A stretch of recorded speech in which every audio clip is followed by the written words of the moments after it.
Good morning दोस्तों, कैसे हैं आप सभी लोग। आशा करती हूँ कि आप सभी लोग अच्छे होंगे और मेरे वीडियोस को लगातार देख रहे होंगे।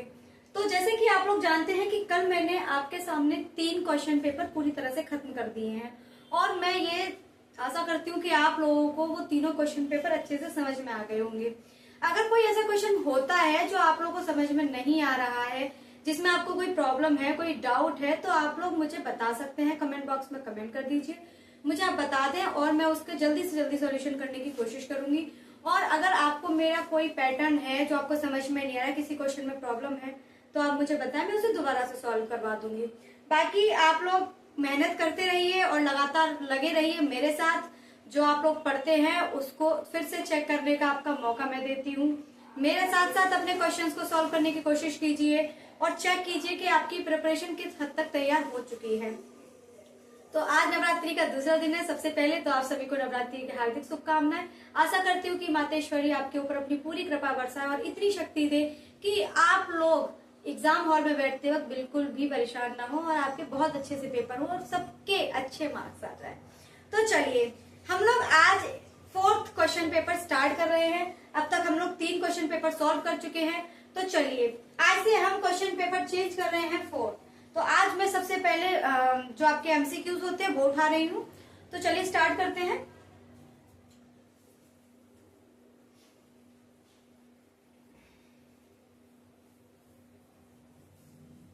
तो चलिए, तो आज कौन सा क्वेश्चन पेपर है बच्चों? आज क्वेश्चन पेपर है 4th।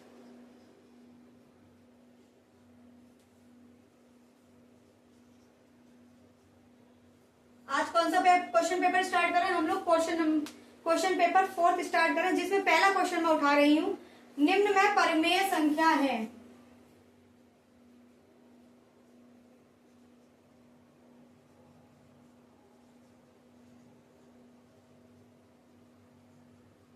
निम्न में परिमेय संख्या है। ऑप्शन दे रखा है रूट में 31, रूट में 5, 3 प्लस अंडर रूट में 23 माइनस के 23 और डी दे रखा है आपका रूट में 11। आपको इसमें यह पता करना है कि इनमें से कौन सी संख्या ऐसी है जो परिमेय संख्या है। तो चलिए सबसे पहले मैं आप लोगों को परिमेय संख्या बता देती हूँ कि परिमेय संख्या क्या होती है। बच्चों देखो, जो भी मैं आप लोगों को समझा रही हूँ, जो भी सिखा रही हूँ, जो भी मैं अलग से आपको नोट डाउन कराती हूँ, जो भी फॉर्मूला मैं आपको बताती हूँ, उनको प्लीज अपनी कॉपी पर लिख लीजिए करिए, जिससे कि आप लोगों की वो एक मेमोरी में जाता रहेगा। लगातार करते रहेंगे, लगातार लिखते रहेंगे, हर बार लिखेंगे तो आपको वो चीजें खुद ब खुद याद होने लगेंगी और जब खुद ब खुद याद हो जाएंगी तो आपको बिल्कुल समस्या नहीं आएगी क्वेश्चन को सॉल्व करने में। तो देखिए परिमेय संख्याएं क्या होती है। तो वे संख्या जिनको P/Q के रूप में लिखा जा सके, जहां पर Q does not equal to होना चाहिए 0 के। यानी कि वे सारी संख्या जिन्हें हम P/Q के रूप में लिख सकें और Q जो है 0 के बराबर नहीं होना चाहिए, वे सारी संख्याएं परिमेय संख्याएं कहलाती हैं।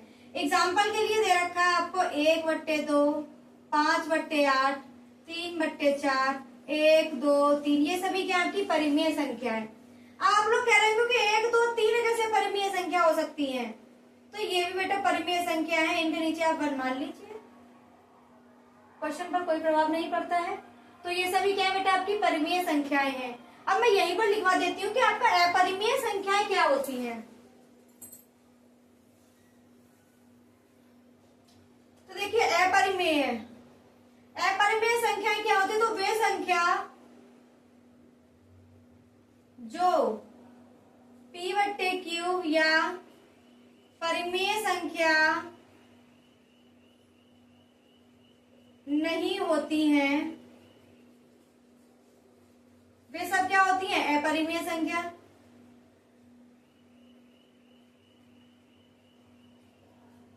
तो एग्जाम्पल के लिए हमेशा याद रखिएगा कि रूट में आने वाली कोई भी वैल्यू क्या होगी बेटा? आपकी परिमेय संख्या होगी।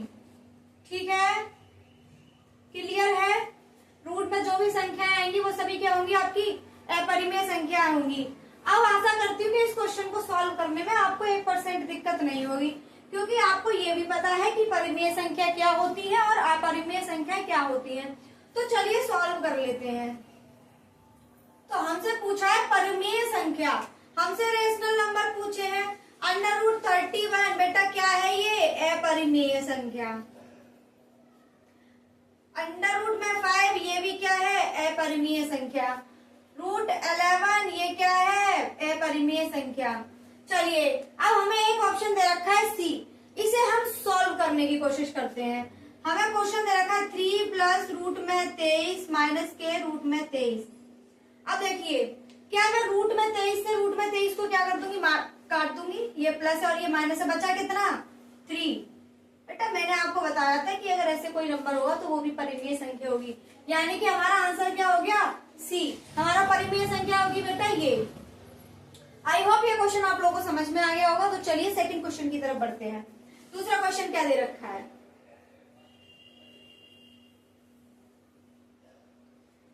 दूसरा क्वेश्चन दे रखा है बेटा हमें एक द्विघात समीकरण दे रखा है। तो समीकरण क्या दे रखा है हमें? 2x² प्लस के kx प्लस के 3 बराबर 0। उसने कहा है मूल बराबर है, मूल बराबर हो तो k का मान ज्ञात कीजिए।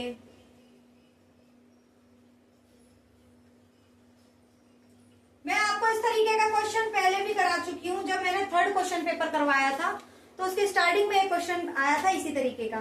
तो जब भी मूल बराबर हो तो हमें क्या करना होगा? b² माइनस के 4ac बराबर 0। इसमें हम वैल्यू को पुट कर देंगे और जो भी हमारा आंसर होगा वही आपका k की वैल्यू होगी। तो चलिए सबसे पहले मैं यहाँ पर तुलना कर लेती हूँ। 2x² प्लस के kx प्लस के 3 बराबर 0। तुलना बेटा किससे करेंगे? मैं आपको कई बार बता चुकी हूँ। ax² प्लस के bx प्लस के c बराबर 0। तो देखिए जो x² के मल्टीपल में होता है वो a की वैल्यू होती है और जो x के मल्टीपल में होता है वो b की वैल्यू होती है और c बराबर 3। आई होप यहाँ तक तो कोई दिक्कत नहीं आनी चाहिए। ये तो बहुत आसान सी चीजें थी। जरा इन वैल्यूज को इसमें पुट कीजिए। b की वैल्यू कितनी है बेटा? k² माइनस 4, a की वैल्यू 2, c की वैल्यू 3 बराबर 0। अब हम क्या करेंगे? 4 2 8 और 8 3 24 इज इक्वल टू 0। k² को इस तरफ रखेंगे और जब हम 24 को उस तरफ ले जाएंगे तो मैंने आप लोगों को बताया था कि बराबर क्या होता है? माइनस प्लस के लिए एक ब्रिज की काम करता है और जब ये वाला ब्रिज इससे पार करके आता है तो ये माइनस का हो जाएगा और जब माइनस ब्रिज पार करके जाता है तो वो किसका हो जाता है? प्लस का। अब यहाँ पर देखिए कि माइनस जो है ब्रिज पार करने के लिए तैयार है, तो जब पार कर लेगा तो किसका हो जाएगा बेटा? ये माइनस प्लस का हो जाएगा। अब आप यहाँ से आगे देखिए, आगे क्या आएगा? मैंने यहाँ से स्क्वायर हटाया तो इधर स्क्वायर रूट चढ़ गया। क्या चढ़ गया? स्क्वायर रूट चढ़ गया। मैं यहाँ कर देती हूँ।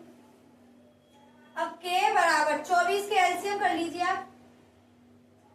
2 एकम 2, 2 दूनी 4, 2 छक्का 12, 2 तिया 6 और 3 एकम 3। जब भी हम स्क्वायर रूट में से कोई भी चीज बाहर निकालते हैं तो वो हमेशा पेयरिंग वाली चीजें बाहर निकलती हैं। यहाँ देखिए किस किस का पेयर बन रहा है। यहाँ पे सिर्फ 2 का पेयर बन रहा है तो 2 का पेयर निकल के बाहर आ गया। 3 और 2 कितना हो गया? 6। तो आपका प्लस माइनस के 2√6 यही आपका क्या होगा? आंसर होगा। तो आई होप आप लोगों को ये क्वेश्चन समझ में आ गया होगा। जो भी बच्चे इस क्वेश्चन को उतारना चाहते हैं वो उतार सकते हैं, वरना स्क्रीनशॉट ले लीजिए, बाद में अपना आराम से बैठकर कर लीजिएगा। चलिए तो नेक्स्ट क्वेश्चन करते हैं। देखिए अगर आप लोगों को मेरे द्वारा कराए हुए क्वेश्चन और क्वेश्चन सीरीज दोनों पसंद आते तो प्लीज लाइक शेयर कमेंट सब कुछ कीजिए, जिससे कि सब्सक्राइब तो सबसे पहले कर लीजिए, जिससे कि मैं आप लोगों के लिए और मेहनत करूं और आप लोगों के लिए इसी तरीके से बहुत सारे क्वेश्चन सीरीज लेकर आती रहूं।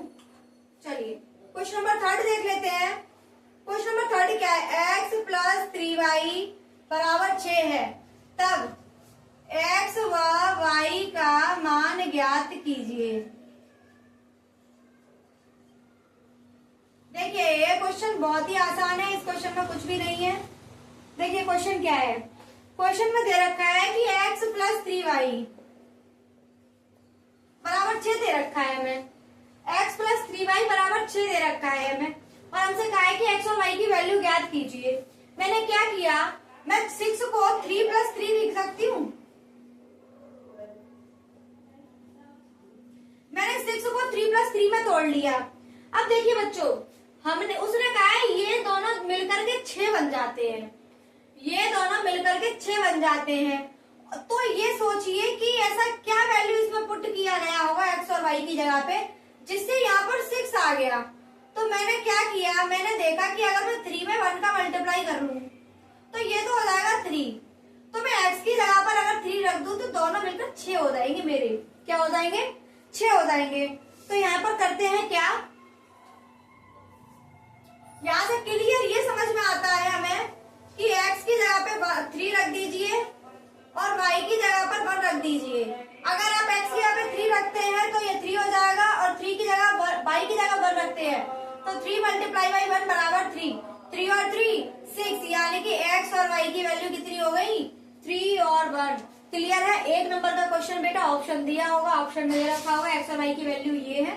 बस आप लोगों को क्या करना है, टिक करना है।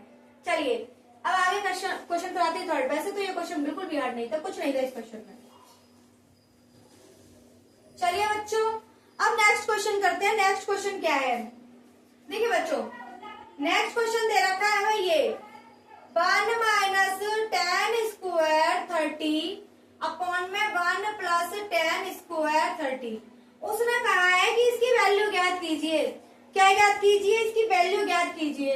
तो बच्चों मैंने आप लोगों को ट्रिग्नोमेट्री की टेबल करवाई थी, और मैंने ट्रिग्नोमेट्री की टेबल कराते वक्त आप लोगों को ये कहा भी था कि प्लीज इस टेबल को आप किसी पेपर पे उतार के अपनी टेबल के सामने लगा लीजिए और इसको लगातार 2-4 दिन देखिए। अगर आप देखते रहेंगे आपको खुद ब खुद इनके वैल्यूज याद होने लगेंगे। अगर आप लोगों ने ऐसा नहीं किया है तो अब कर लीजिएगा, क्योंकि ये याद होना बहुत जरूरी है। 10th क्लास में ट्रिग्नोमेट्री से कम 3 क्वेश्चन तो बन ही जाते, 3 से 4 क्वेश्चन बनते ही बनते हैं। तो और बहुत इजी भी होता है, सिर्फ वैल्यू पुट कीजिए आंसर निकल आता है।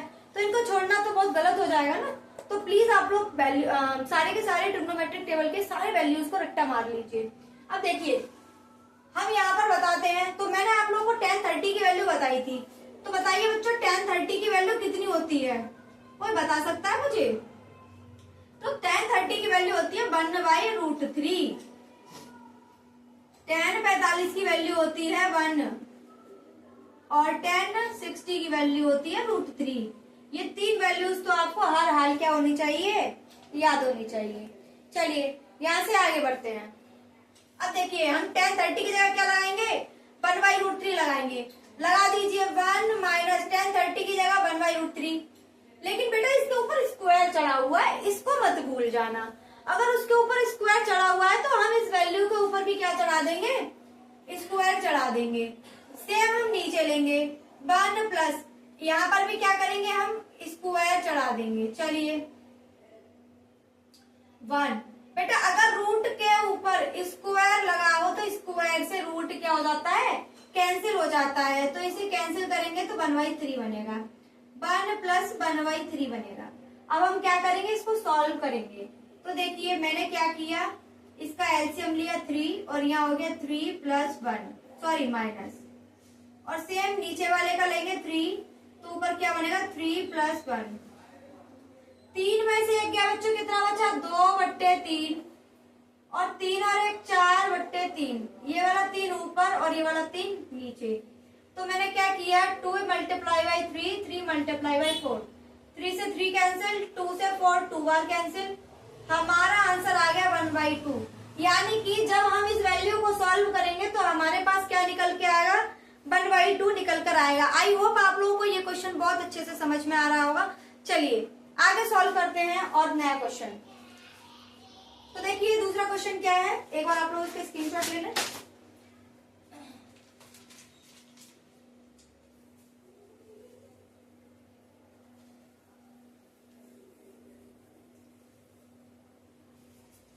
चलिए क्वेश्चन नंबर 5 देखें। क्वेश्चन नंबर 5 क्या कह रहा है, एक घड़ी की मिनट की सुई 8 सेंटीमीटर लंबी है। उसने बोला है कि एक घड़ी दे रखी है जिसमें उसकी मिनट की सुई जो है वो 8 सेंटीमीटर लंबी है। इसकी लंबाई कितनी दे रखी है बच्चों, 8 सेंटीमीटर दे रखी है, उसकी लंबाई 8 सेंटीमीटर लंबी है। 1 मिनट में मिनट की सुई द्वारा बनाए गए त्रिज्यखंड का क्षेत्रफल ज्ञात कीजिए। तो क्वेश्चन है 1 मिनट की सुई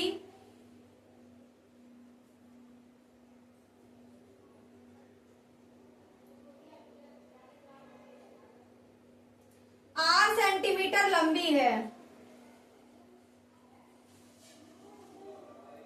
1 मिनट में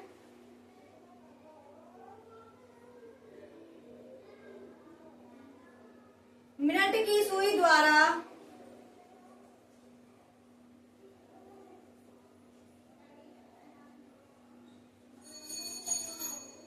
बनाए गए त्रिज्यखंड का क्षेत्रफल होगा।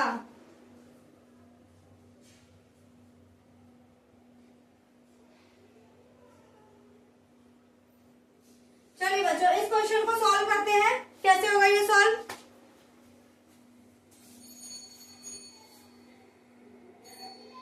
तो बच्चों 1 मिनट की सुई जो है वो 8 सेंटीमीटर लंबी है, यानी कि हमारे पास कोई घड़ी दे रखी है जिसमें जो मिनट की सुई है वो 8 सेंटीमीटर लंबी है। 1 मिनट में मिनट की सुई द्वारा बनाए गए त्रिज्यखंड का क्षेत्रफल ज्ञात कीजिए। मान लीजिए कि ये सुई 1 मिनट में यहाँ तक चल ली, या कोई भी समझ लीजिए, मान लो यहाँ चली, 1 मिनट में ये चली, तो उसने बोला है कि ये जो त्रिज्यखंड है ना इसका आपको क्षेत्रफल ज्ञात करना है। ये जो त्रिज्यखंड निकला है उसका हमें क्या निकालना है? क्षेत्रफल निकालना है। तो देखिए बच्चों हमारी जो 60 मिनट में सुई द्वारा बनाया गया कोण कितना होता है बेटा? 360 डिग्री। तो 1 मिनट में कितना हो जाएगा बेटा? 360/60 कितना आ गया बेटा? 6 डिग्री। यानी कि जो 1 मिनट में जो एंगल बनाएगी सुई वो 6 डिग्री का बनाएगी। अब हमें त्रिज्यखंड का क्षेत्रफल क्या होता है बेटा? मैंने आपको इससे पहले वाले जो क्वेश्चन पेपर सॉल्व करवाया था वहां बताया था। त्रिज्यखंड का क्षेत्रफल कितना होता है बेटा?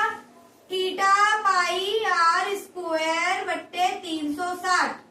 अब हमें यहाँ पर थीटा की वैल्यू पहले से गिवन है, मतलब हमने निकाली है। तो वो कितनी निकाली है बच्चों? 6 निकाली है। पाई आर स्क्वायर अपॉन में है 360। 6 से 6 कैंसिल कर दीजिए, ये आ गया आपका पाई आर स्क्वायर अपॉन में है 60। ये होगा आपका आंसर। आई होप ये क्वेश्चन आप लोगों को समझ में आ गया होगा। बहुत ज्यादा टफ क्वेश्चन नहीं था, इजी क्वेश्चन था। तो चलिए इससे आगे बढ़ते हैं, साफ कर देते हैं।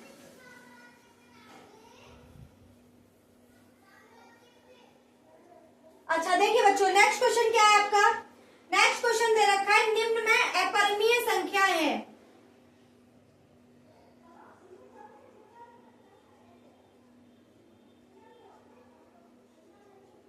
उसने पूछा है अपरिमेय संख्याएं हैं, तो ऑप्शन दे रखा है रूट में 25, बी दे रखा है 5 - √3, सी दे रखा है ए एवं बी दोनों, और डी दे रखा है नन ऑफ दीज। हमें ये दे रखा है। तो बेटा आपको इसमें ये पता करना है कि अपरिमेय संख्या कौन सी होती है। मैं आप लोगों को बता चुकी हूँ कि अपरिमेय संख्याएं वे संख्याएं होती हैं जो परिमेय नहीं होती हैं, यानी कि जिन्हें p/q की फॉर्म में नहीं रखा जा सकता है, वो अपरिमेय संख्याएं होती हैं। और स्पेशली अपरिमेय संख्याएं अंडर रूट के अंदर होती हैं, वो सारी क्या होती हैं? अपरिमेय संख्याएं होती हैं। यहाँ पर देखिए मैं ऑप्शन ए उठा लेती हूँ। अंडर रूट में 25 दे रखा है, आपको मैंने बता रखा है कि रूट के अंदर से वो वैल्यू बाहर आ जाती है जिनके पेयरिंग हो जाती है, यानी कि जो दो जोड़े में होती है वो बाहर निकल आती है। 5 का जो स्क्वायर होता है वो 5 × 5 होता है। तो इसका मतलब क्या है? इसका तो जोड़ा बाहर बन गया, तो ये बाहर निकल आया 5। तो ये क्या है बेटा? ये तो एक परिमेय संख्या हो गई। जब ये परिमेय संख्या है तो ये अपरिमेय संख्या नहीं हो सकती है, तो ए और बी तो हो ही नहीं सकते, और डी भी नहीं हो सकता। तो बचा क्या बेटा आपका? ए है नहीं, सी है नहीं, डी है नहीं, तो बचा क्या आपका? बी। 5 - के √3 क्या होगा बेटा आपका? अपरिमेय संख्या होगी। आई होप आप लोगों को ये क्वेश्चन समझ में आ गया होगा। तो चलिए सेकंड क्वेश्चन कराते हैं। मैंने क्वेश्चन नंबर तो लिख नहीं पाया है, अब आप लोग खुद ही लिखिएगा कि ये कौन सा क्वेश्चन है। आई थिंक ये आपका 6th क्वेश्चन होगा। तो चलिए अब देख लीजिए 8th क्वेश्चन, वो सॉरी 7th क्वेश्चन क्या है। रेखा दे रखी है a1x प्लस के है b1y प्लस के c1 बराबर 0 और दूसरी रेखा दे रखी है a2x plus b2y plus c2 बराबर 0 और उसने बोला अद्वितीय हल होगा।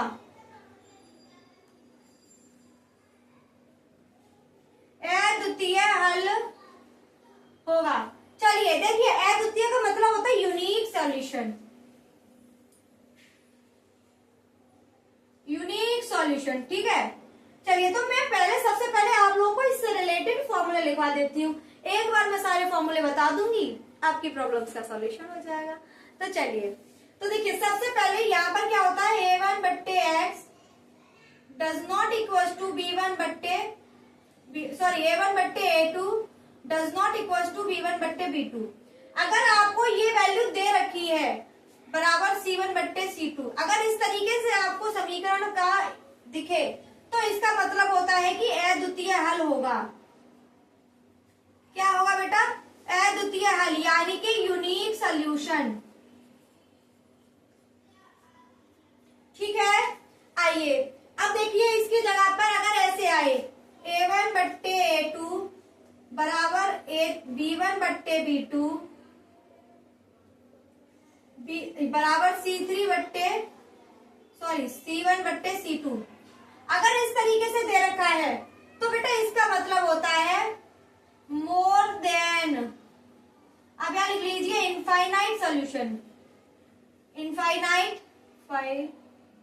इनफाइनाइट मैनी सॉल्यूशन, यानी कि बहुत सारे अनगिनत सॉल्यूशन होंगे, इसके अनगिनत हल होंगे, ठीक है। और अगर आपको ऐसे दे रखा हो a1 बट्टे a2 बराबर है b1 बट्टे b2 लेकिन डज नॉट इक्वल टू है c1 बट्टे c2 के, तो इसका अर्थ है कि इसका कोई भी सॉल्यूशन नहीं होगा, नो सॉल्यूशन, कोई हल नहीं है।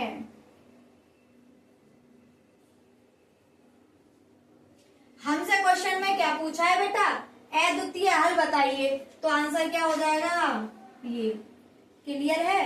तीनों फॉर्मूले अपनी अपनी कॉपियों पर लिख लीजिए और इनको याद कर लीजिए, जिससे कि आगे आने वाले किसी भी क्वेश्चन में आपको प्रॉब्लम नहीं होनी चाहिए। आई होप आपको समझ में आ गया होगा। चलिए तो मैं इसको साफ कर देती हूँ, दूसरा क्वेश्चन देखते हैं। मैं आपको 7 क्वेश्चन करा चुकी हूँ, अब इसके आगे देखते हैं।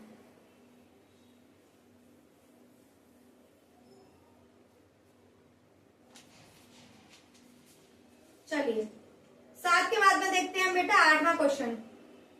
आज 10 क्वेश्चन करा दूंगी और 10 क्वेश्चन कल करा दूंगी। 8वां क्वेश्चन दे रखा है, यदि शांत जल में नाव की चाल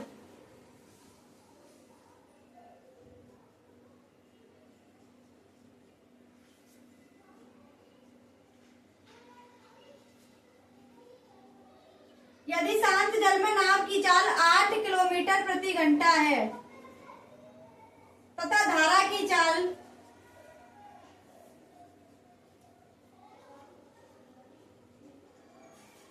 3 किलोमीटर प्रति घंटा है, तब धारा के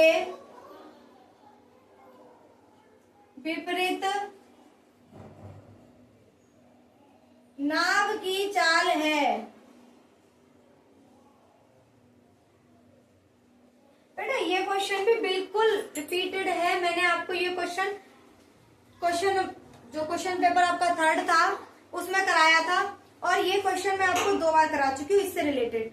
तो आई होप आप लोगों को ये क्वेश्चन तो समझ में आना चाहिए। कोशिश कीजिए जब तक आप लोग करने की, मैं 1 सेकंड में अपने मार्कर में थोड़ा इंक डाल दूँ।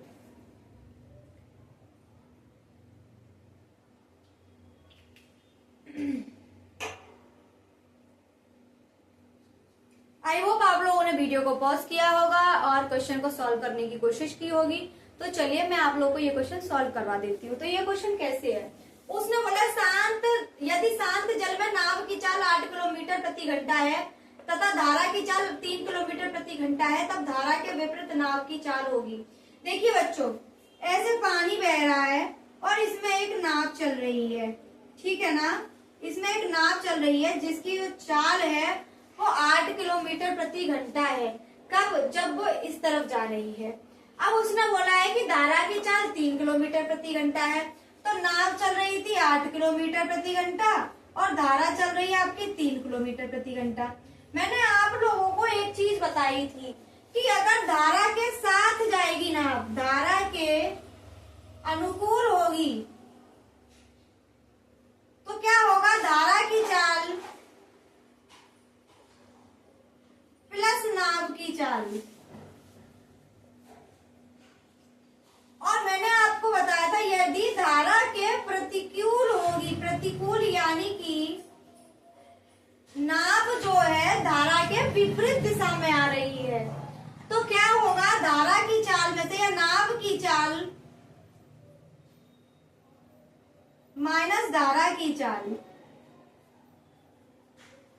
मैंने आपको ये बताया था कि नाव की चाल में से धारा की चाल को घटा देंगे तो हमारे पास धारा के प्रतिकूल यानी कि विपरीत दिशा में आने में हमारे पास चाल निकल आएगी।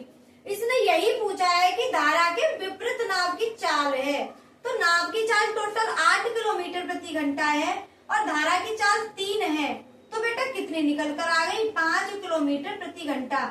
यही आपका आंसर होगा। आई होप ये तो बहुत ही इजी सा क्वेश्चन था। ये क्वेश्चन तो आपको बिल्कुल समझ में आ जाना चाहिए। चलिए, तो अब आपको कराती हूं मैं 9 सेकेंड लास्ट क्वेश्चन। देखिए, मैंने आप लोगों को 50 बार लिखवाए हैं निर्देशांक ज्यामिति के फॉर्मूले और इसमें क्वेश्चन दे रखा है कि किसी रेखाखंड को मिलाने वाले मध्य बिंदु के निर्देशांक ज्ञात कीजिए। यानी कि उसने बोल रखा है कि आपके पास बिंदु दे रखे हैं P x1, y1 और Q x2, y2 को जोड़ने वाले रेखाखंड PQ के मध्य बिंदु के निर्देशांक होंगे। कह दो कि ये क्वेश्चन मैंने आप लोगों को नहीं कराया है। बेटा इस तरीके के क्वेश्चन कई हो चुके हैं, कई, और ये फॉर्मूले मैंने आपको कई बार लिखवा दिए हैं, तो ये तो आपको रटे पड़े होने चाहिए। एक नंबर में क्या ही पूछ लिया कि एक नंबर में आपसे पूछ लिया फॉर्मूला ही पूछ लिया, तो फॉर्मूला तो आपको रटा होना चाहिए। मेरे साथ रह के फॉर्मूला नहीं रट पाए तो क्या ही फायदा हुआ। तो मध्य बिंदु मान लो मैंने R मान लिया, तो मध्य बिंदु क्या होता है बेटा? x1 प्लस x2 अपॉन में 2, y1 प्लस में है y2 अपॉन में है 2।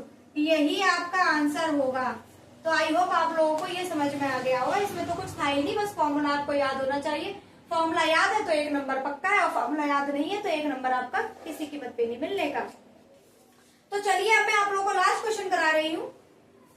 देखिए, लास्ट में भी आपसे एक फॉर्मूला ही पूछा है, कुछ और नहीं पूछा है। आपसे फॉर्मूला पूछा है, उसने कहा है बेलन का आयतन होता है। क्या पूछा बच्चों? बेलन का आयतन होता है। तो बेलन का जो आयतन होता है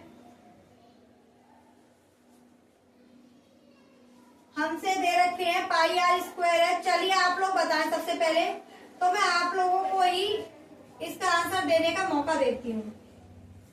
2 पाई आर एच और फोर्थ दे रखा है पाई आर एल प्लस आर। चलिए आप लोगों को मौका दिया जाएगा कि इसका आंसर दें। सबसे पहले आप लोगों को बेलन बना लेना है। ये इसकी हाइट और इसकी रेडियस होती है। तो देखिए बच्चों, जो बेलन का आयतन होता है वो होता है पाई आर स्क्वायर एच। क्या होता है बेलन का आयतन? पाई आर स्क्वायर एच। तो आज हम लोगों ने टोटल 10 क्वेश्चंस कर लिए हैं। इससे आगे के 10 क्वेश्चंस हम लोग कल करेंगे। और आप लोग इसी तरह से मुझसे जुड़े रहिए और अपनी प्रिपरेशन को बेहतर बनाते रहिए। और नवरात्रियों में कोई भी प्लीज व्रत मत रखना। व्रत रखने से आप लोगों की अंदर की सारी जो स्टेमिना होगा, जो आपकी एनर्जी होगी, वो डाउन हो जाएगी, जिसकी वजह से आप लोग एग्जाम हॉल में बैठेंगे तो प्रॉब्लम आएगी। एग्जाम हॉल में क्या है, 9 दिन आप पढ़ ही नहीं पाओगे, और पढ़ नहीं पाओगे तो आपको समझ में आ रहा है ना, 9 दिन बहुत होते हैं आप लोगों के लिए। तो आई होप आप लोगों को ये समझ में आ रहा होगा सब कुछ। आज हम लोग यही खत्म करते हैं और फिर मिलेंगे आपसे कल। तो टाटा बाय बाय, आपका दिन बहुत अच्छा रहे। Thank you.